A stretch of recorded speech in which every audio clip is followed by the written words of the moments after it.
self-screen prints,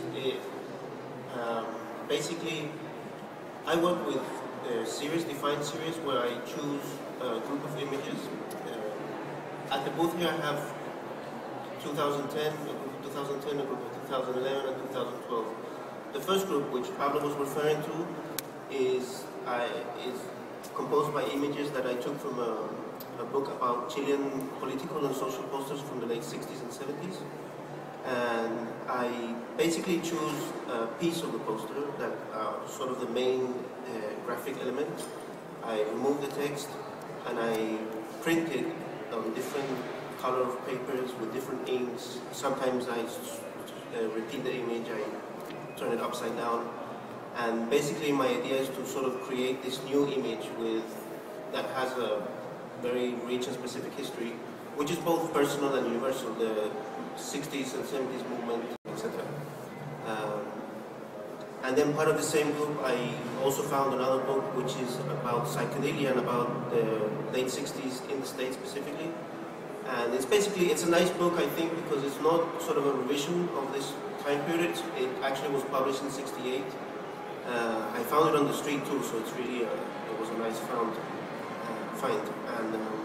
And this book had a lot of design elements between the text and sort of this like really crazy design. It looked more like a fanzine, sort of like a punk publication. And I took some of these graphic elements out. I'm interested also in these crossovers between this sort of like psychedelic image that also could look like a Bridget Riley or some Venezuelan artist. But it comes from this completely different world, which is, psychedelia. And then I show the images together because I'm interested in creating this sort of formal discussions between the prints with their context. So that's one project, which are the self-prints. Then another project I work on is these sculptures, which it started with a friend, actually in a group show in Rio de Janeiro. A group of friends, all artists from Chile, we finished installing the show and we realized everything was on the wall. So at the moment, we decided there's a sculpture missing here. We need to fake a sculpture.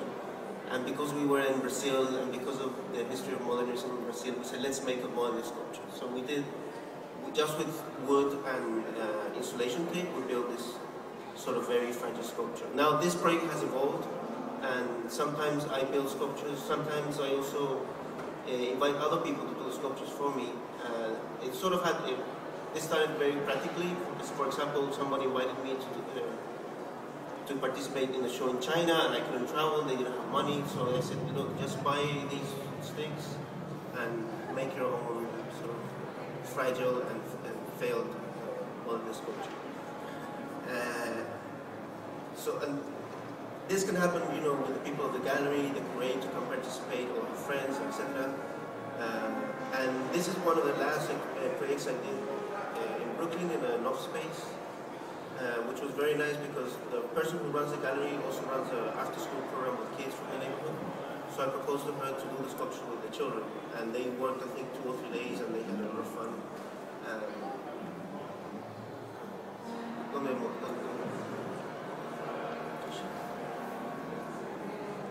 So for the exhibition, what I did, I installed photos of the sculptures by themselves, printouts, and also I invited another friend to produce a sort of a print, which was a sculpture itself, and we made a sculpture.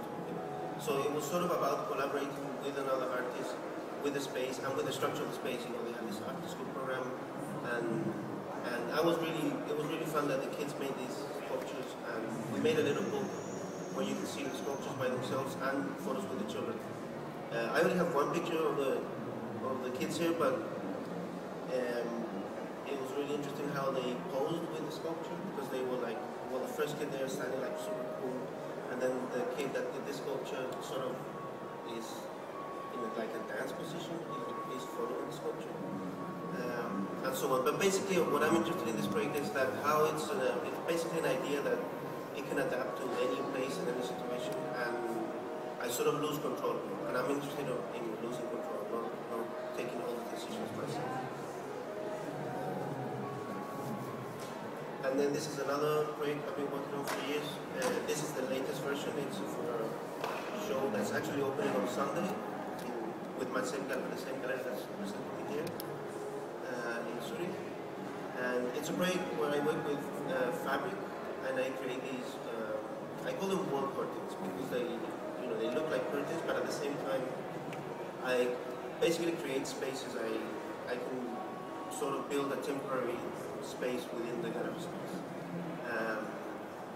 They're obviously referencing modernism, which is sort of like another topic area I'm interested in, together with the 60s and 70s. But for this exhibition, I didn't actually create the space. I more or less played with the limits of the space. So you see on the left, there's this fabric panel that's hanging. It sort of looks like a real painting, or it's occupying the space that a painting is supposed to use. And the one on the right is sort of creating this sort of door situation where it's covering that passage, and you can actually move it, you can close it, or you can open it. And then there's another view of a curtain in front of a window, so it's really working as a curtain.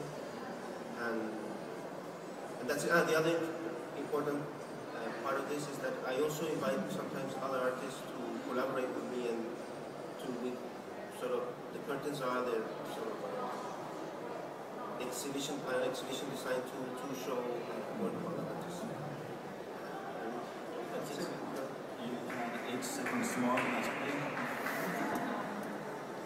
No, I think what's interesting also, and I think it's also something that's present in many of the works here, is that that there's a moment before the works really become works, and you're interested in that kind of moment. You know, the sculptures that could collapse, that are almost sculptures but could also collapse. The works of art that come out of the wall but become curtains and have a presence in the space but are still not three-dimensional. So there's that moment of in-betweenness. And maybe this we could link a little bit with Donna Pellizzi, and also how he's been dealing with notions of history, modernism, the history of the grid, and trying to unknot these problems.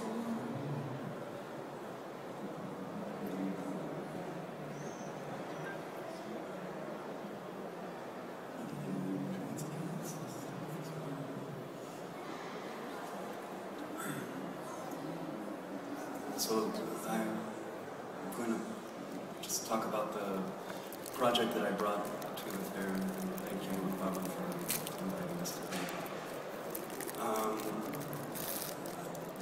For the fair, I brought a series of works that I call not abstractions with a K.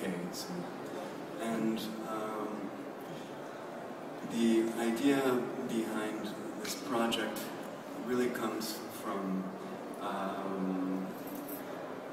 like as you see in this quote from Jean Cocteau, that when I was interested in my work, I'm very interested in modernism as well, but I focused on works that have lines, and I was particularly interested in the way that a line is also symbolic of a gesture or an idea. When you create a line, it's representative of an action that has a clear intent, and by inserting a knot into this line, representing the struggle and the conflict that exists when you are developing that idea as an artist, clarifying an idea or a project.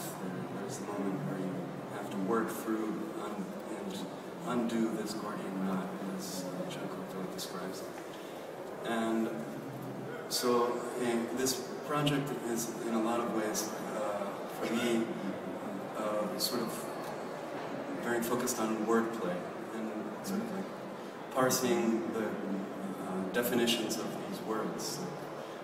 What a line is, what knot represents, and what abstraction represents, because also abstraction is a word that means, like, it means,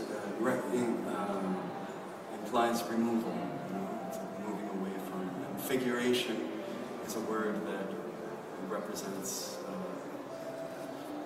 framing something or defining it. When you figure something out, it's like you understand it, drawn it anyway. So,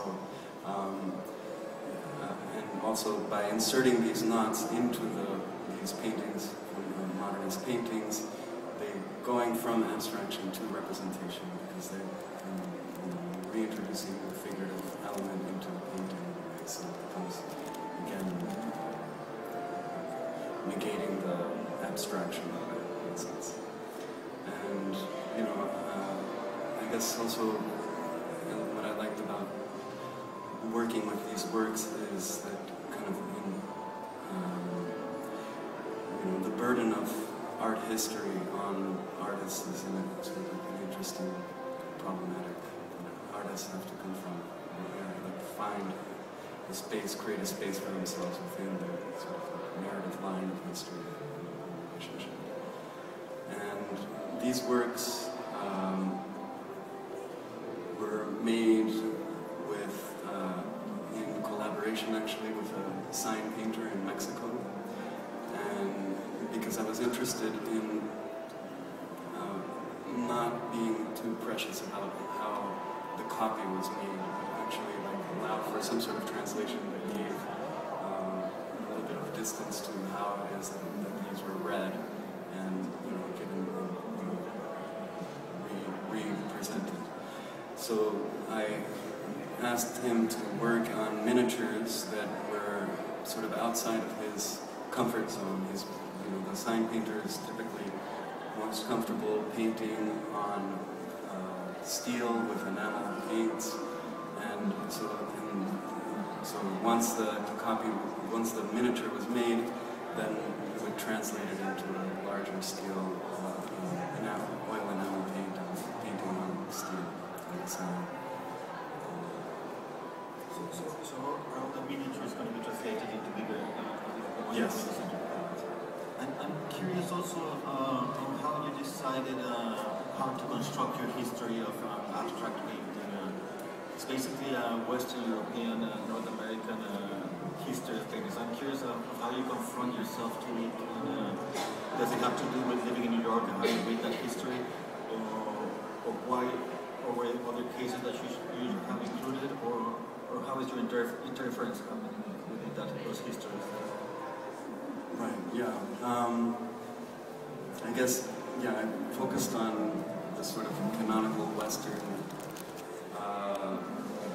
history, sort of like the most typical signifiers of that history. I guess I was interested in just engaging with that history, the Western that history. But I mean, yeah, the sign painting, I think, kind of brings a little bit of the more pop art, Latin American element into the way that they feel. So there's that sort of like translation happening, working with the sign painter. But the images themselves, I was interested in focusing on the sort of like overbearing, typical canonical historic work.